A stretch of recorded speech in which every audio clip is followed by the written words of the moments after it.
সম্ভবত এই বছর থেকে আমরা হয়তো নারী বিপিএল আমরা দেখতে পাচ্ছি। শুধু মাঠে ভালো খেললেই হবে না, আমাদের দরকার হচ্ছে দেশে ভালো sports event management.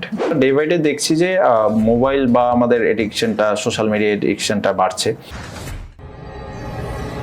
Hello everyone, welcome to our next gen show. আমি ডালিয়া। আজকে আমাদের এপিসোড খুবই স্পেশাল হতে যাচ্ছে, কারণ আমরা আজকে এমন একজন গেস্টকে পেয়েছি আমাদের স্টুডিওতে, যিনি একজন ক্রিকেটার।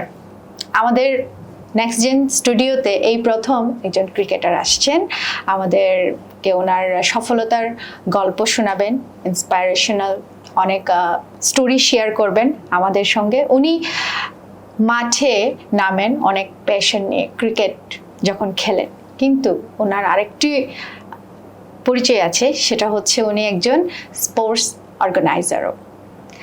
আমাদের সাথে আছেন আরিফুর রহমান রাফি। আপনাকে অনেক স্বাগতম আমাদের নেক্সট জেন শোতে। থ্যাংক ইউ সো মাচ আপু। আপনি একাধারে ক্রিকেটার, সেই সাথে আপনি স্পোর্টস অর্গানাইজার। কোথায় আপনি নিজেকে ফিট মনে করেন সবচাইতে বেশি? থ্যাংক ইউ আমাকে শোতে ইনভাইট করার জন্য। আসলে এই কোশ্চেনটা যদি আসে, আসলে বেসিকলি হচ্ছে আমি সবার আগে অ্যাজ আ ক্রিকেট প্লেয়ার ওই যে জায়গাটা আছে, ফিলিংসটা, ওইটাই আসলে বেশি আগে রাখবো। But in the meantime হচ্ছে আপনি একটা ভালো ক্রিকেটার বা স্পোর্টসম্যান তখনই বেড়ে আসে যখন নাকি আপনি একটা ভালো স্পোর্টস অর্গানাইজেশনের আন্ডারে আপনি থাকবেন। সো এই ক্ষেত্রে আমি আসলে স্পোর্টস অর্গানাইজিংটা করছি অনেকদিন ধরেই। সো এটার এক্সপিরিয়েন্সটা একটু different, but as a player হিসাবে মনে হয় যে ওই জায়গাটা আরও বেশি গুড ফিলিংস কাজ করে আর কি।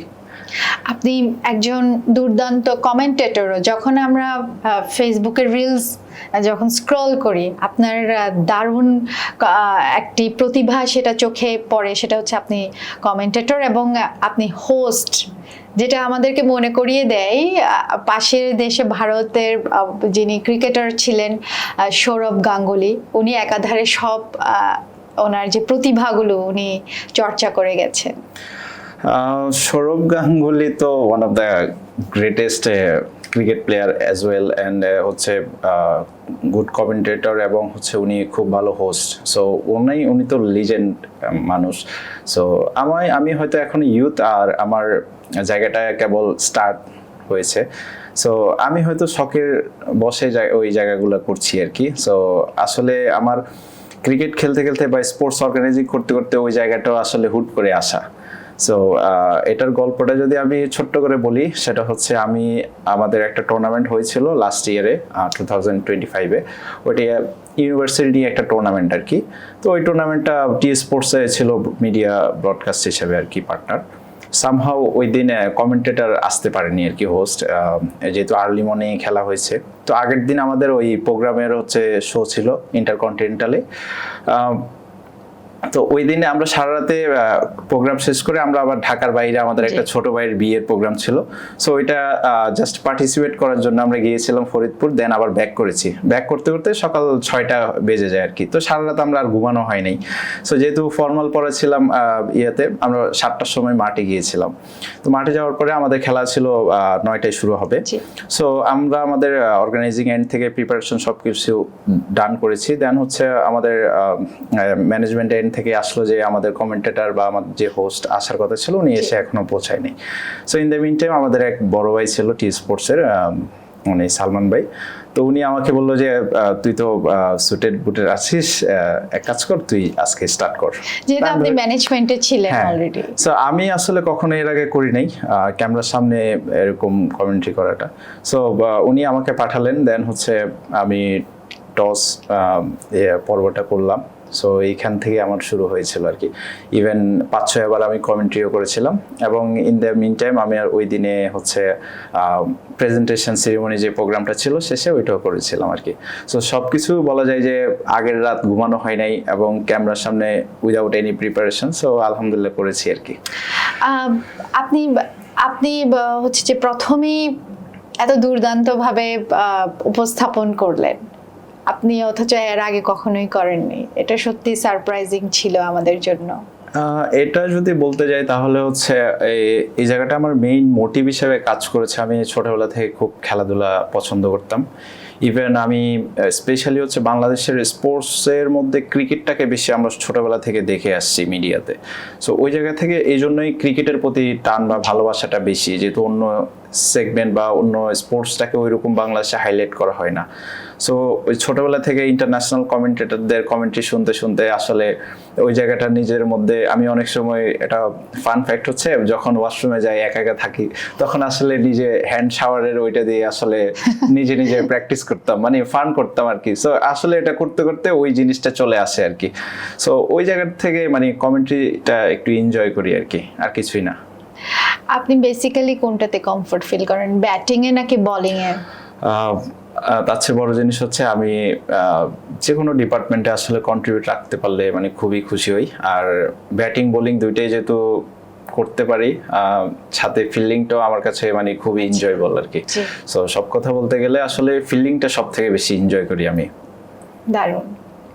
এবং আপনি হচ্ছে যে যখন নর্থ সাউথ ইউনিভার্সিটিতে পড়তেন তখন থেকে স্পোর্টস ক্লাবের সঙ্গে খুবই অ্যাক্টিভ ছিলেন, সেটা কতটুকু হেল্প করেছে আপনার বর্তমান যে প্রফেশন? এটা যদি আমি বলতে যাই তাহলে হচ্ছে আসলে আমার ক্যারিয়ারের ছোট্ট ক্যারিয়ারের মধ্যে north south university sports club এখন বর্তমানে নাম, বাট আমাদের সময় এটা অ্যাথলেটিক্স ক্লাব হিসাবে সবাই চিনতো আর কি। এনএসইউ অ্যাথলেটিক্স ক্লাব, এনএসইউএসি যেটাকে শর্ট ফর্মে চিনতো। সো ওইটাতে আমার হচ্ছে শুরুটা আমার ওইখান থেকেই আসা আর কি। স্পোর্টসে অ্যাজ আ প্লেয়ার হিসাবে তখন নর্থ সাউথের ক্রিকেট টিমে চান্স পেয়েছি। ইন দ্য মিন টাইম হচ্ছে ক্লাবিং করতাম আমাদের। সো ওইটার পরে আস্তে আস্তে যখন নিজের জায়গাটা স্পোর্টসের অর্গানাইজার হিসাবে কাজ করছি, আস্তে আস্তে উপরে প্রমোশন পেলাম। একটা সময় জেনারেল সেক্রেটারি হিসাবে কাজ করেছি। সো নর্থ সাউথে স্পোর্টসের গুরু দায়িত্ব আমাদের ফ্যাকাল্টি অ্যাডভাইজার ছিল। প্রত্যেকটা ক্লাবে একজন করে ফ্যাকাল্টি অ্যাডভাইজার থাকে। মেহেদী হাসান স্যার উনি ছিলেন, এবং ওনার গাইডেন্সে এবং আমাদের সিনিয়র যারা ছিলেন বা আমাদের ফ্রেন্ড কলিগ যারা ছিলেন, আমার ফ্রেন্ড ছিল একটা সত্যজিৎ বড়ুয়া। সো আমরা দুইজনেই খুব একসাথেই কাজ করে আসা আর কি। তো আমাদের দুজনে একসাথে যখন কাজ করছি আমরা আসলে, তো নর্থ সাউথে আমাদের কাজ করার জায়গাটা একটু লিমিটেশন থাকতো, যেহেতু সবসময় এটা প্রাইভেটে পড়াশোনা, প্রেজেন্টেশন, অ্যাসাইনমেন্ট এগুলো নিয়ে সবাই বিজি থাকতো। তো আমরা সবসময় পড়াশোনার জায়গাটা থাকলেও বিজি থাকলেও আমরা সবসময় চিন্তা করতাম কিভাবে বেটার করা যায়, প্রাইভেট ইউনিভার্সিটিকে বা আমাদের ইউনিভার্সিটিকে, আমাদের ক্লাবকে কিভাবে বেটার কিছু আমরা দিতে পারি। সো ওই জায়গা থেকে আসলে আমরা দুইজন এবং স্যারের গাইডেন্সে আমরা একটা 71টা ইউনিভার্সিটিকে নিয়ে আমরা হচ্ছে একটা স্পোর্টস কার্নিভাল করেছিলাম। উইথ হচ্ছে যে গভর্নমেন্ট আর না, এটা হচ্ছে সম্পূর্ণ আমরা হচ্ছে স্পন্সর কালেক্ট করেছিলাম। আমি আবার ক্লাবের স্পন্সর এন্ড মার্কেটিং সাইডটা দেখতাম। সো আমার স্যারের গাইডেন্সে, ওই স্যার মেহেদী হাসান স্যার, তো ওনার গাইডেন্সে হচ্ছে ওই স্পোর্টসের জায়গাটা, মার্কেটিং এর জায়গাটা আমার ওইখান থেকে আসা। আগে তো স্পোর্টস অর্গানাইজার হিসেবে বা প্লেয়ার হিসেবে কাজ করেছিলাম, এর বাইরে হচ্ছে মার্কেটিং নিয়ে কাজ করা ওনার হাত ধরেই আর কি। সো আমরা স্পন্সর কালেক্ট করেছিলাম, দেন পরবর্তীতে আমার ইউনিভার্সিটি হচ্ছে ভেন্যু, আদার সাপোর্টগুলো দিয়েছিলেন আর কি। সো আলহামদুলিল্লাহ আমরা 7টা সেগমেন্ট নিয়ে বাংলাদেশের প্রথম কোনো প্রাইভেট ইউনিভার্সিটি এটা শুরু করেছিল, এবং কোনো একটা স্টুডেন্ট ক্লাব। সো আমরা প্রায় অলমোস্ট 1 মাসের মতো এই আমাদের সেগমেন্ট, 7টা segment, cricket, football, table tennis, badminton, handball, volleyball, এগুলো নিয়ে আমরা শুরু করেছি আর কি। সো আলহামদুলিল্লাহ সাকসেসফুলি আমরা এটা মোটামুটি শেষ করতে পেরেছিলাম। বাট আমাদের ক্লোজিংটা আমাদের টেনিয়রের সময় ছিল না, ওইখানে কিছু হিস্ট্রি ছিল। পরবর্তীতে আমাদের প্যানেল এসে, আরেকটা নতুন প্যানেল এসে, তো ওরা ক্লোজিংটা করেছিল আর কি। সো আমাদের বলতে গেলে অর্গানাইজিং এর যাত্রাটা ওই ইউনিভার্সিটি থেকে শুরু হয়েছিল আর কি।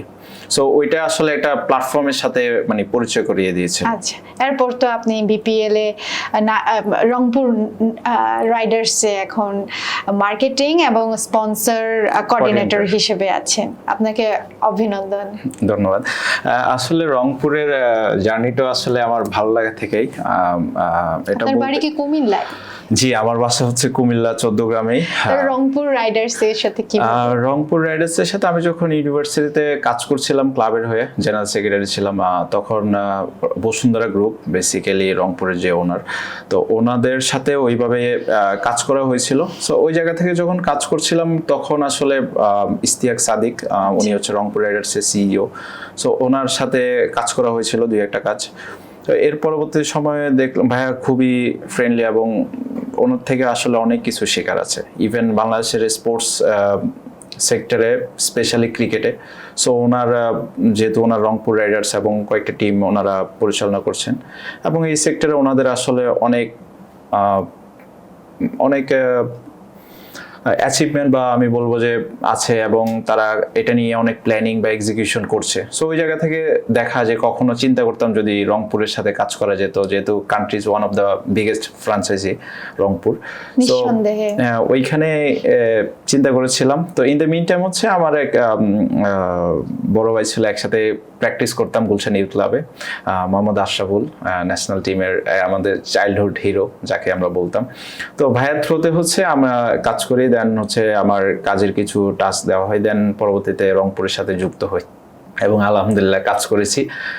সো এইটা আর কি সবচেয়ে ভালো লাগার বিষয়, যে ইন্টারন্যাশনাল যত বড় বড় প্লেয়ার আছেন বা যাদেরকে একটা সময় টিভিতে দেখতাম, ওদের সাথে একসাথে কাজ করাটা, ন্যাশনাল অনেক সুপারস্টারের সাথে কাজ করাটা, এটা আসলে অন্যরকম একটা এক্সপিরিয়েন্স। আমরা এই পরবর্তী প্রশ্নে এটাই করতাম যে চাইল্ডহুড হিরো কে ছিল? আপনি বলেই ফেললেন যে আশরাফুল। ছোটবেলায় থেকে তো বাংলাদেশের সবচেয়ে সুপারস্টার বা ফার্স্ট পোস্টার বয় তো মোহাম্মদ আশরাফুলই ছিলেন। অ্যাট দ্য সেম টাইম হচ্ছে মাশরাফি বিন মুর্তজা। তো ওনাদের খেলা দেখে আসলে আমাদের বড় হওয়া, এবং পরবর্তীতে সাকিব আল হাসান, তামিম ইকবাল, মাহমুদুল্লাহ রিয়াদ, মুশফিকুর রহিম, তো ওনারা আসেন। But as a sports fan বা ক্রিকেটার হিসাবে সবসময় আমি দুইজন মানুষকে বেশি আসলে ফলো করতাম। সেটা হচ্ছে আমাদের ক্রিকেটের যে লিডার বা ক্যাপ্টেন বলা হয়, সো ক্যাপ্টেন হিসাবে সবসময় আমার কাছে বাংলাদেশের one of the best captain হচ্ছে মাশরাফি বিন মুর্তজা, এবং ওনার যে লিডারশিপ বা ওনার যে পার্সোনালিটিটা, ওইটা সব থেকে বেশি আমাকে মোটিভেট করে। সো বলতে গেলে আমার one of the best leader বা পছন্দের লিডার হচ্ছেন মাশরাফি, যার জিনিসগুলো আমাকে মোটিভেট করে।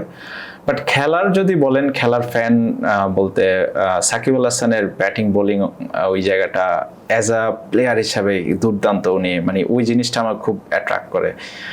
সো বলতে গেলে সাকিব আর মাশরাফি আমার পছন্দের দুইজন প্লেয়ার। আমরা জানি যে আপনার একটি স্পোর্টস রিলেটেড একটা অর্গানাইজেশন আছে, এবং যেটা আমরা খুব জানতে চাই সেটা হচ্ছে ইউথদেরকে এই অর্গানাইজেশনটা কিভাবে ইন্সপায়ার করছে এবং সুদূর ভবিষ্যতেও করবে। ধন্যবাদ এই কোশ্চেন করার জন্য। আসলে আমি এর আগে আমার স্পোর্টস ইভেন্ট ম্যানেজমেন্ট যেটা আছে এটা নিয়ে কখনো ডিরেক্টলি কথা বলি নাই। সো ফার্স্ট টাইম বলছি আর কি। সো আমাদের যে event management farm elite pro sports, এটা বেসিক্যালি আমি যখন ক্রিকেটার ছিলাম বা স্পোর্টসের সাথে ইনভলভ, এখনো যদি ইনভলভ, সো তখন থেকে আসলে আমি চিন্তা করতাম যে শুধু ক্রিকেটাররা শুধু মাঠে ভালো খেললেই হবে না, আমাদের দরকার হচ্ছে দেশে ভালো স্পোর্টস ইভেন্ট ম্যানেজমেন্ট বা ভালো স্পোর্টসের ম্যানেজমেন্ট যদি থাকে, তাহলে ডেফিনেটলি খেলাটা ভালো হয়, প্লেয়ার ভালো খেলার সুযোগ তৈরি হয় অনেক। সো ওই জায়গা থেকে বাংলাদেশে ওইরকম ভাবে পাইনি, ওই জায়গাটা আমার ফিল হয়েছে যে এই জায়গাটাতে মনে হয় একটু কাজ করা দরকার। সো তখন থেকে যেহেতু ক্লাবে একটা অর্গানাইজেশনের সাথে ইনভলভ ছিলাম, ওই জায়গা থেকে মোটিভেট করছে আরো। তো তখন থেকে আসলে গত 1-1.5 বছর ধরে এটা নিয়ে কাজ করা। এটা আমরা মেইনলি 5টা জিনিস নিয়ে কাজ শুরু করেছিলাম: sports marketing, event management, logistic, player endorsement. তো এই জিনিসগুলো আসলে সবচেয়ে বড় যে জিনিসটা আমাকে মোটিভেট করে সেটা হচ্ছে প্লেয়ারদের সাথে কাজ করা এবং প্লেয়ারদেরকে মাঠে ওই জায়গাতে ম্যানেজ করা। সো জিনিসটার একটা স্ট্যান্ডার্ড তৈরি করে দেওয়া, এবং স্পেশালি হচ্ছে যারা ইউথ আছেন, যারা ইউনিভার্সিটিতে বা পড়াশোনা করছেন, ওরাও যাতে করে এই জায়গাটাতে, যেহেতু এখানে একটা ভালো একটা সেক্টর আছেন কাজ করার, স্পেশালি আমাদের যে দেশি ইউথ আছেন, 1 কোটিরও বেশি ইউথ আছেন। সো তাদের আসলে আমরা ডে বাই ডে দেখছি যে মোবাইল বা আমাদের এডিকশনটা, সোশ্যাল মিডিয়া এডিকশনটা বাড়ছে। আমরা এখন আমাদের জেনারেশনে খুব কম প্লেয়ারদের মানে বা খেলার বিষয়ে আমরা ইন্টারেস্ট একটু কম দেখি। সো ওই জায়গা থেকে আমার কাছে মনে হয়েছে আপনি যদি একটা ভালো অর্গানাইজেশন বা ভালো যদি ম্যানেজমেন্ট দিতে পারেন, আপনার প্লেয়াররা ওই জায়গাটা থেকে মোটিভেট হবে, আসা ট্রাই করবে। সো এইখানে অ্যাজ আ প্লেয়ার বা স্পোর্টস পার্সন হিসাবে যেহেতু শুধু আসবে না, আমরা এখানে ভালো একটা স্পোর্টস অর্গানাইজার আমরা তৈরি করব, যেটা আমরা সবসময় ক্লাব থেকে শিখে আসছিলাম ইউনিভার্সিটিতে, তখন কিভাবে ভালো অর্গানাইজার তৈরি করা যায়। সো এই জায়গাটা আমরা এখন প্রফেশনালি চিন্তা চিন্তা করছি। আলহামদুলিল্লাহ আমাদের দেশে কাজ করছি বেশ কয়েকটা বড় বড় অর্গানাইজেশনের সাথে, এবং কয়েকটা এম্বাসির সাথেও আমরা কাজ করেছি। জি। দেশের বাইরেও আমরা কাজ করছি স্পোর্টসে। এবং আরেকটা জিনিস আমার এস্টাবলিশমেন্ট করার ইচ্ছা আছে, যেটা বাংলাদেশের স্পোর্টসটাকে আসলে কিভাবে আরো বেশি কমার্শিয়াল করা যায়, আরো বেশি কিভাবে হাইলাইট করা যায়, গ্লোবাল স্ট্যান্ডার্ড কিভাবে করা যায়, ওই জায়গাগুলোতে আমি কাজ করছি। হোপফুলি ইনশাল্লাহ সামনে হয়তো ভালো কিছু করতে পারবো। আমরা আপনার থেকে জানতে চাই যে আপনার হচ্ছে ক্রিকেট নিয়ে কোনো এম্বারেসিং মোমেন্ট আছে কিনা, কিভাবে সেগুলো ট্যাকল করেছেন? ক্রিকেট নিয়ে এম্বারেসিং মোমেন্ট বলতে ছোটবেলায় আসলে আছে, বলতে গেলে আসলে ছোটবেলায় চিন্তা করতাম বেশ কয়েকটা জিনিস। আমি যখন ক্রিকেট খেলতাম খুব ছোটবেলায়, টিভিতে যখন দেখতাম সুপার হিরোদের, ছোটবেলায় আমাদের যারা ছিলেন তারা ব্যাট এগুলো নিয়ে খেলতেন, হেলমেট বা ইনস্ট্রুমেন্ট যেগুলো ছিল। তো ছোটবেলায় আমরা কি করতাম, আমরা কলা গাছের যে ডালটা ছিল ওইটা করে আমরা ব্যাট এবং এগুলো বানিয়ে আমরা খেলতাম।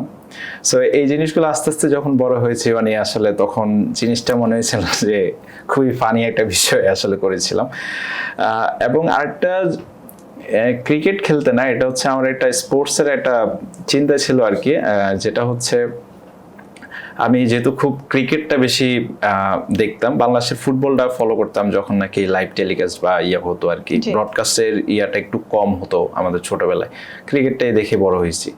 সো ফুটবলটা আমাদের ন্যাশনাল টিম যেটা ছিল, আমি মনে করতাম যে আমি প্রথম যখন আমার মেজু ভাই আমাকে বললো যে আজকে তো বাংলাদেশের খেলা আছে ফুটবল, তো আমি মনে করতাম কি বাংলাদেশের ন্যাশনাল টিম ক্রিকেট টিম যারা খেলে তারাও সেম ফুটবল খেলে, সেম টিম। আমি জানতাম না যে এটা আলাদা কোনো টিম আছে। সো আসলে এটা আমার জন্য একটা বলতে গেলে একটা এম্বারেসিং ছিল আর কি। বয়স কত ছিল তখন? তখন আসলে বয়সটা খুব বেশি ছিল না, 8-10 ছিল। ওই যে টিভিতে রিকগনিশন যে ব্যাপারটা, যে প্লেয়ারকে চেহারা ভালো করে চিনা, এবং উনি যিনি ক্রিকেট খেলেন উনি যে ফুটবল খেলেন না, ওই বয়সটা তো অতটুকু হয়নি। বাট একটা জিনিস ছিল যেটা, যেহেতু আমার ক্রিকেটের একটা আসার পিছনে একটা ইন্সপায়ারিং যেটা ছিল, সেটা আমার মেজু ভাই এবং আমার বড় ভাই, ওনারা দুজনেই খেলতেন। ইভেন আমার বড় ভাইয়া উনি ফ্যামিলি থেকে ওইরকম সাপোর্টও পাই নাই আসলে, উনি ওনাকে বকাঝকা করতো ক্রিকেট যখন খেলতো। তো একটা সময় উনি দেশের বাইরে চলে যান।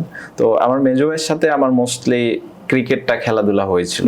সো উনি সবসময় রাত জেগে ক্রিকেটটা দেখতেন। সো ওনার থেকেই আমার ক্রিকেটটা দেখা শুরু আর কি। সো ওই জায়গা থেকে আসলে একসময় থাকতে থাকতে দুইজন খেলা দেখতে দেখতে আসলে কখন যে মনে হয় যে আমি খুব ক্রিকেট বোদ্ধা হয়ে গিয়েছিলাম। ইভেন ক্রিকেটটা উনি যখন দেখতেন, আমার এডিকশনটা এত বেড়েছে যে আমি পরীক্ষার সময় আমি খেলা দেখছি। ইভেন আমি কোন খেলা কখন হচ্ছে এটার হিস্ট্রি, এবং পত্রিকাতে সম্ভবত তখন প্রথম আলো বা অন্য যে পত্রিকা ছিল, তো ওইখানে সবসময় খেলার পাতা থাকতো। আমি এই প্রত্যেকটা পার্ট আমি মুখস্থ করে ফেলতাম। ইন্টারভিউ কে দিচ্ছে, কালকে কে খেলবে, সো কখন কার খেলা। সো এই জায়গাগুলো স্টেট এবং স্ট্যাটিস্টিক্স এবং আপনার হচ্ছে প্লেয়ার নাম, জার্সি নাম্বার থেকে শুরু করে কে কোন দিন খেলছে, কত তারিখে, সবকিছু আমার তখন থেকে আসলে মুখস্থ হয়ে যেত। আজকে আমি যখন ফাইনালি জানতে পারি আপনি আমাদের স্টুডিওতে আসবেন, ইন্টারভিউ দিবেন, আমিও একটা প্রথম আলো পেপার কিনেছি অনেকদিন পরে, এবং আমি সবার আগে খেলার পাতাটা খুলে দেখতে পাই যে গতকালকে হচ্ছে যে বাংলাদেশ এবং পাকিস্তানের খেলা ছিল, এবং বাংলাদেশ জিতেছে ক্রিকেটে। আমার যদিও ক্রিকেট নিয়ে বিস্তর এরকম আইডিয়া নেই, তবে আমার আগ্রহ তৈরি হয়েছে যে না, আমার এই সেক্টরে আমি যেটা কম জানি সেটা একটু বেশি জানি। খবরের কাগজ একটা ভাইটাল রোল, যে খেলাটাকে আরেকটু ভালো করে বোঝা, খেলা দেখা তো আছেই, কিন্তু খবরের কাগজ যে এত বড় একটা পাতা থাকে খেলাধুলার, আমার মনে হয় যারা হচ্ছে যে খেলার প্রিয়, ওদের পড়া উচিত। কি মনে হয় আপনার? না, তা তো অবশ্যই। খেলাধুলা যেহেতু আসলে এটা শুধু আমরা মাঠে খেলছে প্লেয়াররা, এটার একটা রেকর্ডেড বা ব্রডকাস্ট তো হচ্ছেই। হয়তো সার্টেন টাইমের জন্য এটা থাকে বা রেকর্ডেড থাকে, but in the meantime হচ্ছে আপনার শুধু এই যে মিডিয়াগুলো কাজ করছেন, ব্রডকাস্ট ডিজিটালি কাজ করছেন, একটা সময় কিন্তু এই এখন যে পরিমাণ ব্রডকাস্ট বা মিডিয়া এক্সপোজার পাচ্ছে প্রত্যেকটা স্পোর্টস, আগে কিন্তু ওই জায়গাটা এত ছিল না। যেমন আমার এখনো মনে আছে স্পষ্ট যে ছোটবেলায় আমরা যখন খেলা দেখতাম, বিটিভিতে হচ্ছে খেলা দেখাতো, তখন তাও ইন্টারন্যাশনাল যে ম্যাচগুলো ওইগুলো কাভার আপ করতো আর কি। তো আমরা কিন্তু ডোমেস্টিকের ওই খেলাগুলো খুব একটা দেখতাম না। তো তখন আমার ছোটবেলা থেকে আমরা তখন পত্রিকাতে স্টেট স্কোর কার্ডগুলা বা আদার জিনিসগুলো পেতাম আর কি। তখন তো যেহেতু ফোন ইউজ করতাম না, 7-8-9 সালের কথা ওই সময়গুলোতে। তো ওই সময়গুলোতে দেখা যায় যে আমরা যেহেতু ফোন ইউজ করতাম না, ইএসপিএন ক্রিকেট বা আদার যে ওয়েবসাইটগুলো আছে ওইগুলোতে ক্রিকেটের স্কোর কার্ডগুলো দেখা যেত। তো ওইগুলো আমরা পত্রিকাতে দেখতে পেতাম।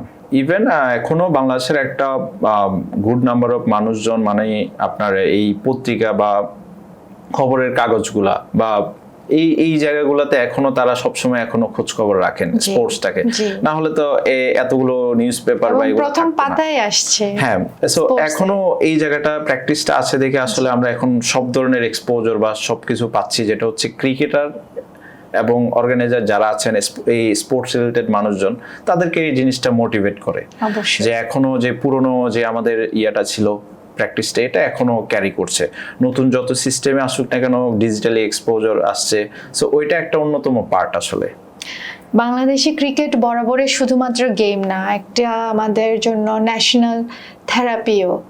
তো আমরা গর্ব করি আমাদের দেশ নাম যখন উজ্জ্বল হয়, আমরা যখন দেখি যে আমাদের ক্রিকেটাররা আমাদের দেশের নাম উজ্জ্বল করছে, জিতে নিচ্ছে ট্রফি, এটাই না আনডাউটলি বাংলাদেশের ক্রিকেটটা আসলে খুবই আমাদের অ্যাজ এ নেশন হিসাবে আমরা খুবই একটু যদিও ইমোশনাল ওই জায়গা থেকে, এবং ক্রিকেটটাকে আমরা এতটা ফিল করি যখন ক্রিকেটাররা খুব ভালো খেলেন আমরা তাদেরকে মাথার উপরে নিয়ে যাই, আর যখন একটু খারাপ খেলে তখন আসলে সমালোচনা তো দূরে এবং অনেক গালি দেওয়া হয় প্লেয়ারদেরকে, ইভেন মানে যতটুকু করা হয় ট্রল করে।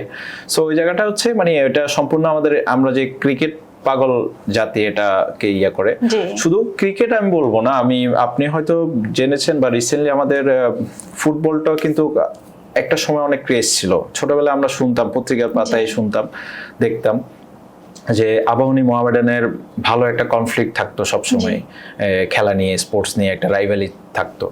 এবং হামজা চৌধুরী, সমিত সোম রিসেন্টলি ওরা জয়েন করেছে ন্যাশনাল টিমে বাংলাদেশের ফুটবলে, একটা অন্যরকম একটা ক্রেজ, সেই পুরনো ক্রেজটা আবার আসছে। সো বাংলাদেশিরা আসলে অ্যাজ এ নেশন কিন্তু আসলে প্রত্যেকটা স্পোর্টসটাকে আপনার আমি মনে করি যে মনে লালন করে। কেন করে? কারণ বাংলাদেশ আসলে চাই যে প্রত্যেকটা স্পোর্টস যাতে বাংলাদেশে বিশ্ব মঞ্চে যাতে করে ভালো করে, এবং দেশের মানুষ আসলে সবসময় আপনি যেমন কালকের কথাই বলুন, পাকিস্তানকে বাংলাদেশ যখন টেস্টে হারিয়েছে, আসলে বাংলাদেশে সোশ্যাল মিডিয়াতে দেখেছিলাম সবাই আসলে বাংলাদেশ চতুর্থ টেস্ট ছিল, এটা বাংলাদেশে হচ্ছে কনজিকিউটিভ থার্ড উইন ওদের এগেনস্টে, পাকিস্তানের এগেনস্টে টেস্ট ম্যাচ, এবং আমাদের ঘরের মাটিতে প্রথম আর কি পাকিস্তানকে আমরা টেস্টে হারিয়েছি।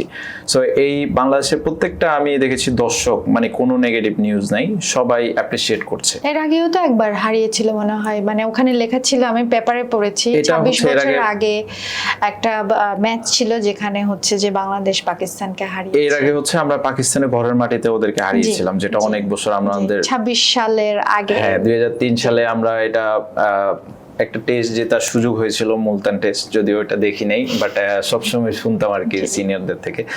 সো যেটা হয়েছে এখন বাংলাদেশ টিম আসলে ক্রিকেটে আমরা মোটামুটি ভালো করছি লাস্ট কয়েক বছর ধরেই, কিন্তু আমাদের ফুটবলটা যেরকম আমাদের একটা ক্রেজ আছে বা অন্য স্পোর্টসগুলা আছে, যেহেতু আমি অর্গানাইজার হিসেবে কাজ করি, স্পোর্টস নিয়ে কাজ করি, সো আমার কাছে মনে হয় যে আমাদের দেশে প্রত্যেকটা স্পোর্টস সেগমেন্টেই আমাদের নিজস্ব ট্যালেন্ট বা আমাদের প্লেয়ার আছেন।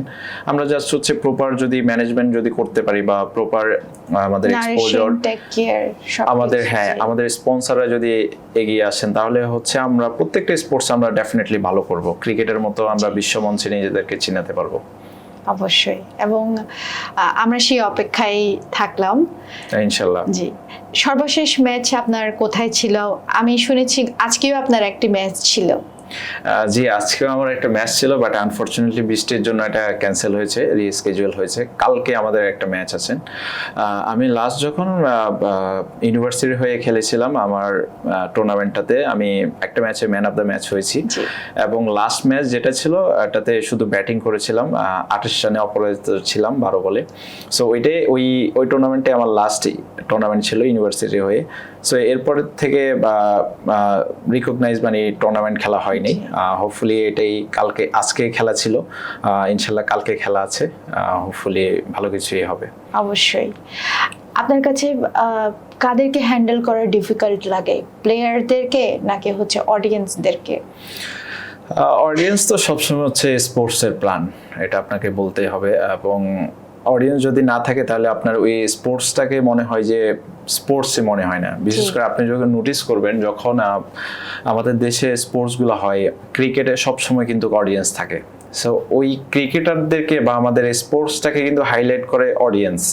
তো সবসময় অডিয়েন্স যদি না থাকে মাঠে, যেমন আমাদের বাংলাদেশের ফুটবল লিগে আমরা খুব কম অডিয়েন্স পাই, কিন্তু ন্যাশনাল টিমে যখন খেলা হয় তখন অডিয়েন্স থাকে, টিকিট নিয়ে কারাকারি লাগে।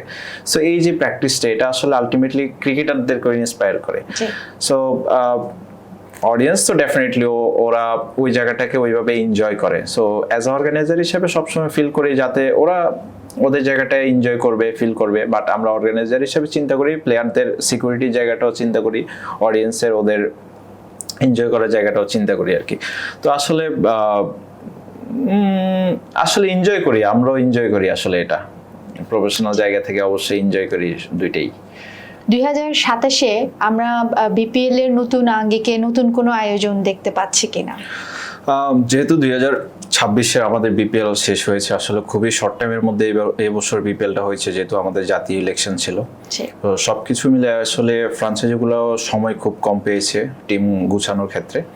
তো আমি যেটা মনে করি, আসলে যেহেতু আমাদের টিম থেকে এখন অফিসিয়াল কোনো স্টেটমেন্ট বা আসে নাই, প্ল্যানিং আসে নাই, বাট 2027 সালে যদি ইনশাল্লাহ বিপিএল যদি হয়, যেহেতু নতুন ক্রিকেট বোর্ডের নতুন বোর্ড আছেন, তামিম ভাইরা অ্যাডহক কমিটিতে আছেন। সো সম্ভবত ইলেকশন হবে, ইলেকশনের পরে নতুন বোর্ড আসবেন। সো ওনারা আসলে 27 বিপিএল কিভাবে করা যায়, বেটার করা যায় আসলে চিন্তা করবেন। বাট বিপিএল নিয়ে কথা বলতে গেলে আসলে যেহেতু আমার একটা এক্সপিরিয়েন্স হয়েছে মাঠে থেকে কাজ করার, সো আমি যেটা ফিল করেছিলাম অ্যাজ এ স্পোর্টস অর্গানাইজার হিসাবে, যেহেতু প্লেয়ার হিসেবে এখন থাকছি না বিপিএল এ, কিন্তু স্পোর্টস অর্গানাইজার হিসেবে যেহেতু এই জায়গাটা বা ম্যানেজমেন্টের অংশ হিসেবে যখন থাকি, এক্সপিরিয়েন্স করি, ওই জায়গা থেকে মনে হয় যে আমাদের দেশের বিপিএলটা আমরা যেভাবে স্টার্ট করেছিলাম ওই জায়গাটাতে নাই, এটা অনেকটা একটু ডিক্লাইন হয়েছে। সামহাও হতে পারে আমাদের ফ্রাঞ্চাইজি আমরা ওইরকম কোয়ালিটিফুল ফ্রাঞ্চাইজি আমরা পাচ্ছি না, বা আমাদের ম্যানেজমেন্টের কোথাও ফল্ট আছে, বা আমরা আমাদের যে এনাফ টাইম নিয়ে জিনিসটাকে প্ল্যানিং করছি না। সো আমার কাছে যেটা মনে হয় যে আমরা বিপিএল নিয়ে আরো একটু বেশি সিরিয়াস হওয়া দরকার। এবং কারণ হচ্ছে বিপিএল বাংলাদেশের one of the top league, এবং এটা শুধু বাংলাদেশের মধ্যে না, ওয়ার্ল্ডের টপ 10 এর মধ্যে বিপিএল একটা। সো এই জায়গায় আমরা যখন শুরু করেছিলাম, আমরা সেকেন্ড ফ্রাঞ্চাইজি টুর্নামেন্ট স্টার্ট করেছিলাম 2012-এ। সো ওই জায়গা থেকে ফার্স্টে আইপিএল ছিল, আইপিএল এর স্ট্যান্ডার্ডটা অনেক উপরে, যেটা ওয়ার্ল্ডের কোনো লিগে নেই। সো ডে বাই ডে আমাদের টুর্নামেন্ট ডিক্রিজ করতেছে ওই জায়গা থেকে। আমরা আসলে ওই জায়গাটাতে আরো বেটার করতে পারতাম, অ্যাটলিস্ট আমরা ফার্স্টে না থেকে আমরা টপ 5-এ থাকতে পারি। সো ভালো বিপিএল করতে গেলে আসলে দরকার হচ্ছে ভালো ম্যানেজমেন্ট, ভালো ফ্রাঞ্চাইজি দরকার, এবং ডেফিনেটলি স্পন্সর কিভাবে বেশি কানেক্ট করা যায়, এবং এখানে প্লেয়ার এবং ফ্রাঞ্চাইজিগুলোকে তাদের বেনিফিটস কিভাবে শেয়ার করা যেতে পারে, এবং অডিয়েন্সের জায়গাটা কিভাবে, তারা কোন জিনিসটা চাচ্ছে, এবং প্লেয়ারদের পেমেন্টের জায়গাটা 100% ক্লিয়ার রাখতে হবে। বিকজ আমরা বিগত বছরগুলোতে দেখলাম বিপিএলে প্লেয়ারদের পেমেন্টগুলো নিয়ে ইস্যু হচ্ছে, বা স্পন্সরের মানিটা ঠিকঠাকভাবে হচ্ছে না। সো বিপিএল স্পন্সর পাচ্ছে না, এমনও হয়েছে। সো এই জায়গাটা থেকে যদি আমরা আগে থেকে চিন্তা করি, বা ম্যানেজমেন্ট যদি এটাকে আগে থেকে চিন্তা করে প্ল্যান করে যে আমরা এই বছরে বিপিএলটা করবো, আমাদের টার্গেট এরকম প্ল্যান, আমরা 10টা স্পন্সর নিব, আমাদের ফ্রাঞ্চাইজিগুলোর সাথে আমরা আমাদের রেভিনিউ শেয়ার করব, আমাদের অডিয়েন্সের জন্য এই ক্যাম্পেইনগুলো থাকবে। সো একটু নতুনত্ব যদি আনা যায়, বা নতুনত্ব না আনলেও আমরা যে আইপিএল বা পিএসএল অনেক উপরে চলে গিয়েছে, যেটা বাংলাদেশের পরে এসেছে, আমরা ওদেরকে যদি ইন্ডিয়ান যে প্রিমিয়ার লিগ আইপিএল যেটা হচ্ছে, সো ওই স্ট্যান্ডার্ডে যদি আমরা নিয়ে যেতে পারি, মাঠের যেমন গ্রাফিক্স যেটা থাকে মাঠে, তারপরে সবকিছু যদি আমরা ইমপ্রুভ করি এবং আমাদের ফ্র্যাঞ্চাইজিগুলো যদি কোয়ালিটিফুল আমরা যদি নিয়ে আসতে পারি, যারা হচ্ছে প্লেয়ারদের পেমেন্টের জায়গাটাও চিন্তা করবে, যেমন রংপুর যেটা করেছে, আমাদের প্রত্যেকটা আমাদের ম্যানেজমেন্ট আলহামদুলিল্লাহ অনেক প্রফেশনাল, ওরা একদম সিজন 1 থেকে এখন পর্যন্ত ওনারা পার্টিসিপেট করছেন। রংপুর ছাড়াও একটা সময় বরিশাল ছিলেন, এবং বলতে গেলে আমাদের কুমিল্লা ভিক্টোরিয়ান যেটা ছিল, ওনাদের ম্যানেজমেন্টও অনেক ভালো ছিল। সো এই ধরনের ফ্র্যাঞ্চাইজ যদি আসে বিপিএল এ, তাহলে হচ্ছে ডেফিনেটলি আমরা ইমপ্রুভ করতে পারবো, এবং হচ্ছে আমাদের বিপিএলটাও আগের মতো সেই হারানোর জৌলুসটা আমরা ফিরে পাবো, এবং আমাদের দর্শকরা এটা খুব এনজয় করবে। জি অবশ্যই, ইনশাল্লাহ আমরা সেই দিনটি দেখতে পাবো। এবং আপনি যেভাবে বললেন যে প্ল্যানিংটা কিভাবে কি করা দরকার এবং কি স্ট্র্যাটেজি নিতে হবে প্লেয়ারদের ভালো আউটকাম বের হওয়ার জন্য, সত্যি খুবই দুর্দান্ত। শেয়ার করার জন্য থ্যাংক ইউ। জি ধন্যবাদ। ভাই, আপনি যেহেতু বিপিএল এ আছেন, আমরা ভবিষ্যতে আমাদের নারী যে খেলোয়াড়রা আছেন ওনাদেরকে দেখতে পাচ্ছি কিনা, এবং ওনাদেরকে নিয়ে আপনাদের কোনো প্ল্যানিং আছে কিনা? নারী বিপিএল নিয়ে যদি বলা হয়, যেহেতু লাস্ট ইয়ারে আমাদের একটা কথা শুনছিলাম যে উইমেন্স বিপিএল, যেটা WBPL, নারীদের নিয়ে যে একটা বিপিএল করার প্ল্যান অনেক বছর ধরে শুনছি। এটা এই বছরই এপ্রিলে হওয়ার কথা ছিল, সামহাও এটা হচ্ছে পিছিয়েছে। সম্ভবত এই বছর থেকে আমরা হয়তো নারী বিপিএল আমরা দেখতে পাচ্ছি, এবং এটা আসলে দরকার, বিশেষ করে আমাদের স্পোর্টসটাকে যদি আমরা ওয়ার্ল্ড স্ট্যান্ডার্ড যদি আমরা নিয়ে যেতে পারি, কারণ অলরেডি ইন্ডিয়া তাদের ক্রিকেট স্ট্রাকচারটা এত ডেভেলপ করেছে, আমরা হয়তো ইন্ডিয়ার প্রতি একটু ডিফারেন্ট ওপিনিয়ন থাকতে পারে, পার্সপেক্টিভ, বাট ওরা ওদের ক্রিকেট ডেভেলপমেন্টের স্ট্রাকচারটা এতটাই স্ট্রং করেছে যে ওদের আসলে ক্রিকেট টিম, মেন্স টিম হোক আর উইমেন্স টিম হোক, ওরা দুর্দান্ত। আসলে আমরা দেখেছি কয়েকটা আইসিসি ইভেন্টসে ওরা খুব ভালো খেলছে এবং চ্যাম্পিয়ন হয়েছে। সো ওই পারফরমেন্সের মেইন সিক্রেট কিন্তু ওই প্রিমিয়ার লিগগুলো বা WIPL যেটা হয়েছে। সো আমাদের দেশে যদি মেয়েদের বিপিএল করা হয়, তাহলে হচ্ছে স্পেশালি আমরা শুধু কয়েকটা প্লেয়ার টিমে পাবো না বা বিপিএল প্লেয়ারই পাবো না, আমরা হচ্ছে আমাদের পরবর্তীতে আমাদের ন্যাশনাল টিমের জন্য বা ওয়ার্ল্ড টুর্নামেন্টগুলোকে রিপ্রেজেন্ট করার জন্য আমরা বেশ কিছু ট্যালেন্টেড মানুষজন পাবো।